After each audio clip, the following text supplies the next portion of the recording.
The main reason I think is that gold is the anti-debt, anti-dollar, or anti-fiat currency. We're going to see a lot more QE and money printing. We're getting to a point where the other thing that I think is helping gold is that Gold is soaring, silver is tightening, and the system is cracking. So what happens next? Will we face unstoppable hyperinflation or a total financial meltdown? Mario Innecco dives deep into the explosive rise of gold, the coming silver squeeze, and the fate of the global economy. Stay locked in. This could change everything. Yeah, I think silver hasn't been part of the central bank buying of metals because it's not really, yes, I think it's only the Russian central bank that might be holding some silver and the finance ministry. But other than that, it's more of an industrial metal. I mean, it's a monetary metal, and I have silver coins and bars. Today is silver squeeze. But and I think the weakness in the markets maybe hurt silver a little bit in the general markets, but silver is still outperforming gold this year. Maybe it's pretty much the same because of what's happening today. But and I think silver is really the bankers' kryptonite because yeah, they don't like silver because silver has been money of the people for thousands of years, and where does silver really get out of control? I think a lot of the banks would be in trouble, but. I spoke, I think, yesterday in my live stream that last week silver closed at the highest weekly close since 2012. So I think it's only a matter of time until silver overtakes gold. I'm not saying you should sell your gold and buy silver. I have both. So, but I think it's patience, Kai. You just need to be patient with silver. And when it's ready, it will go. Also, I mean, I follow a little bit, but all the LBMA and the COMEX numbers, but apparently a lot of the silver is flowing out of the LBMA. And I was reading David Jensen's report about Robert Gottlieb, who used to be a bullion banker for HSBC and JP Morgan. And he actually admitted in his latest post on X that he's concerned because he said a lot of and he calls them swap dealers, but they're bullion banks. He said they're massively short silver. And I think they're trying desperately to cover without driving the price higher. Well, I mean, last year it did really well as well. I think it was up 26% in dollars. I think it's because, well, technically, since 2011 up until early last year, it was basically consolidating. There was a big resistance around 2000 or just above 2000. And once we broke 2100 last year, it really took off. But the main reason I think is that gold is the anti-debt, anti-dollar, or anti-fiat currency. And I think what it's telling us is that we're going to see a lot more QE and money printing because, yeah, we're getting to a point where that's the problem with fiat currency. As I said earlier, the example in France, it's like a drug. You have to get more and more to have the same effect. I think people are finally waking up. The other thing that I think is helping gold is that the people buying gold are not like hedge funds or speculators who bet on the price of gold. It's sovereign countries who don't care about the price, but they want physical gold. And they've been chipping away at the physical supplies of gold in the West. And I think, earlier this year in January 29th, the FT reported basically that the Bank of England and their LBMA mechanism was basically in default.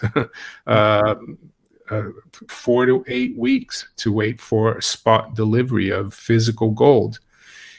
And and then you have also this story about all the physical gold flowing to the US, like over 2,000 tons. Who is buying all that gold? Could it be the US is repatriating it? It's possible because I mean, me and other people like GATA, Bill Murphy, they've been telling people that the US has been leasing all its gold through in the last 30, 40 years. And if they have to reorganize the system and sit down with the Russians, the Chinese, and the Europeans, you need to have gold to sit at the table. And if your gold is in London and other places, the people sitting with you, they'll know that.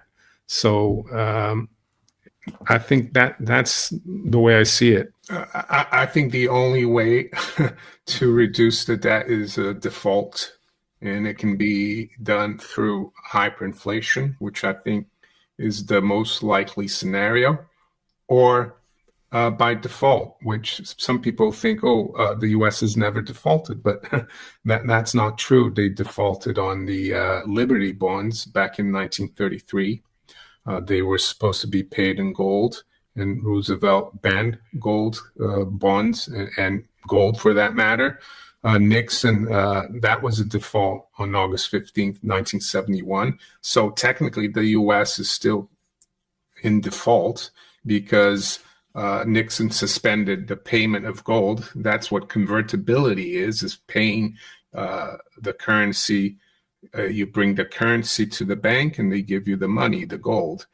He suspended it temporarily, and we're still, So I don't see, the only way out is default or hyperinflation. And I think it's the reason why I think it's going to end up in hyperinflation is because politicians and central bankers, they don't like deflation because they don't get elected. So I think they're going to keep stimulating monetarily and fiscally until one day people wake up and say, wow, this is never going to stop.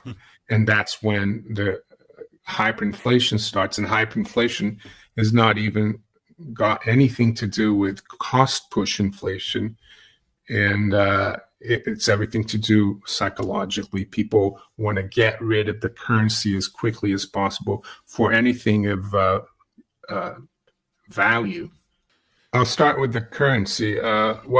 It's not just the dollar that will collapse. It's all the other currencies in the world because they're all a derivative of the dollar, courtesy of the Bretton Woods Agreement in 1944.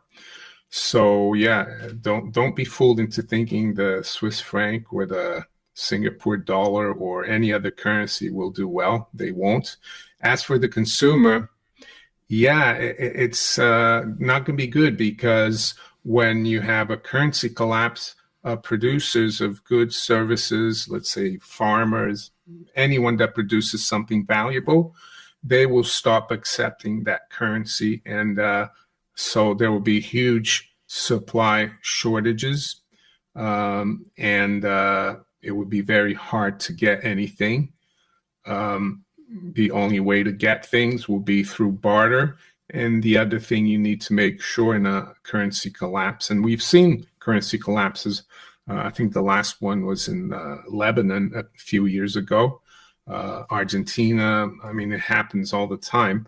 And you need to have like a close-knit community. You need to have good friends so that you can help each other. And I guess having a little bit of silver coins will help.